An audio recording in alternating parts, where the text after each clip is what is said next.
Welcome to Nikita kitchen. आसतु आज आम क्रिस्पी प्राउन पकोड़ा बनैबा। प्रथमे आम कि चिंगुड़ी नबा। मुझे 250 ग्राम चिंगुड़ी नहीं। चिंगुड़ी उपर जो खोड़ थाए ताकू भल भाव छड़ी सफा करी भल भाव धोई नेबा। तापर से गोटे चामच अदा रसुण पेस्ट देबा एवं आधा चामच गोलमरीचर गुंड, आधा चामच जीरा गुंड, आधा चामच रु कम टिके गरम मसला गुंड, आधा चामच धनिया गुंड, स्वाद अनुसार लुण, आधा चामच लंका गुंड एवं आधा चामच हलदी गुंड दे चिंगुड़ी को भल भाव गोलई देबा।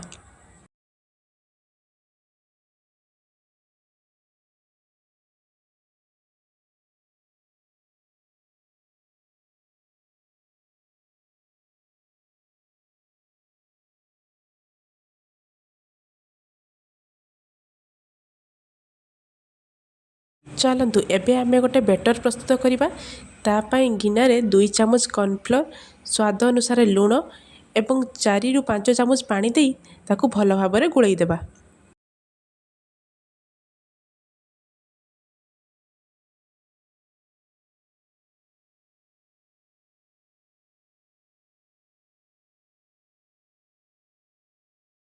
एबे चिंगुड़ी गुड़ी को आमे भल भाव गोलई देइचे एवं 10 मिनिट पई चिंगुड़ी को सेमिति मेरिनेट हवा पई छाड़ी देबा।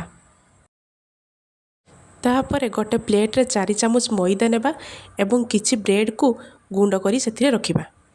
तापर प्रथमे गोटे चिंगुड़ी आनिबा, ताकू से मैदा रे आमे भल भाव गोलई देबा जेमिति कि चिंगुड़ी देहरे मैदा गुड़िक जेमिति भल भाव लागि जिवो। तापर आमे जो कॉर्नफ्लोर बेटर बनैथिले सेथिरे चिंगुड़ी को पकेइबा एवं चिंगुड़ी को पुणी थरे बेटर उठी आमे जो ब्रेड रो गुंड बनैथिले सेथिरे भल भाव पुट करिबा। एमिति भावे सब चिंगुड़ी गुड़ी को सेम प्रोसेस रे मैदा रु कॉर्नफ्लोर रो बेटर एवं सेथिरु पुणी ब्रेड रो गुंड रे मिसई भल भाव सेमिति रखिदेबा।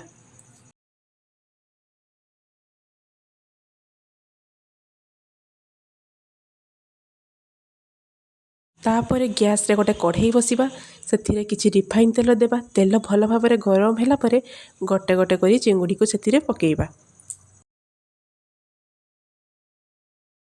मझिरे मझिरे चिंगुड़ी गुड़ी को आमे उलटाई देबा। गैस रो फ्लेम आमे मीडियम रु लो रे रखिबा, नहेले चिंगुड़ी गुड़ी को कंचा रही जिवो एवं ऊपरे ब्रेड गुड़ी को पुड़ी जिवो। देखंतु एबे चिंगुड़ी गुड़ी को ब्राउन कलर होई गलानी। तापरे ताकू गोटे प्लेट को काढ़ी आनिबा।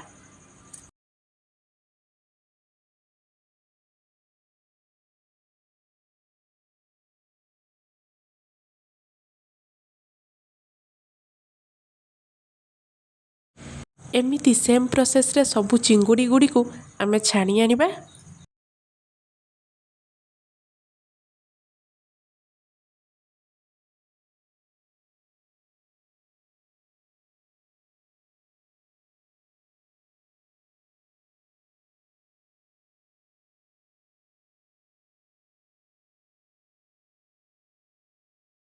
शेषरे ता उपरे किछि बीट लुण पकेइबा एवं टमाटो सॉस एवं कंचा पियाज सह टेस्ट करंतु क्रिस्पी प्राउन पकोड़ा। मोर जदि यही रेसिपी आपण मानक भल लगी थाए तेबे मो चैनल को लाइक शेयर सब्सक्राइब करने को जमा ही भूलिबेनी एवं कमेंट रे जणाइबे केमिति लागिला। Thank you.